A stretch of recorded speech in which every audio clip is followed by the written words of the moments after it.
Kiuhalisia Gilu Mugisha anatoka kwenye timu za Kiarabu, na wenzetu wa Arabu kipato chao na kipato chetu sisi kina tofauti mkubwa sana, lakini kwenye mpira inawezekana kama wataweka dau ambalo lenyewe likamridhisha mchezaji pia na yule wakala wake.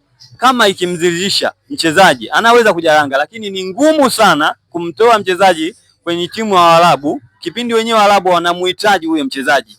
Huwa kuna vita kubwa sana kumtoa mchezaji wa aina hiyo. Wote tunajua Waarabu wapoje na wanajua umuhimu wa mchezaji ambaye mwenye kiwango kikubwa. Kwa hiyo Yanga na Simba kama wanawataji mchezaji huyo, waende kwenye dau ambalo lenyewe Mwarabu aliumwekea Gilu Mugisha, kwa sababu wao wanatia hela, hawana maneno kwa mchezaji kama wanania nayo, na kama wao Simba au Yanga wanamhitaji huyo mchezaji, basi wajitahidi kutia hela ili mradi afike. Lakini naamini kabisa kwa uchumi wetu sisi wa Tanzania na timu zetu za Tanzania ni ngumu sana kumtoa mchezaji wa Arabuni kumleta kwenye timu yako, labda ikitokea wao hawana nia naye, yani wanamweka pending, wanaweza kumtoa kwa mkopo aidha kupeni kwa kawaida, lakini kama sio hivyo ni ngumu sana. Lakini hatuwezi kukata tamaa. Tumeona wachezaji wengi tunawatoa Arabuni, wanakuja hapa wanacheza mpira na wanaperform, wanaenda sehemu nyingine. Kwa hiyo ni nia na nguvu waziongeze timu zetu kumchukua mchezaji yule. Ni mchezaji mzuri, ana uwezo mkubwa, wote tunamfahamu, ana uwezo mkubwa zaidi.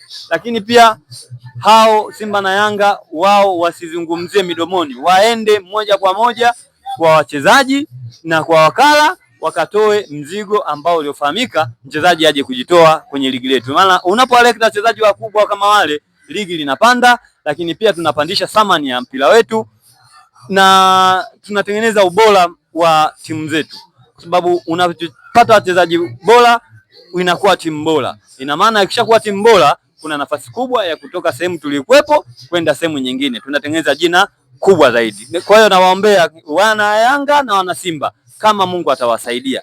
Vita hii ni ya Simba na Yanga kumtafuta huyo mchezaji, na naamini inawezekana Yanga akamchukua au inawezekana Simba akamchukua yule ataoenda na dao linaofanana.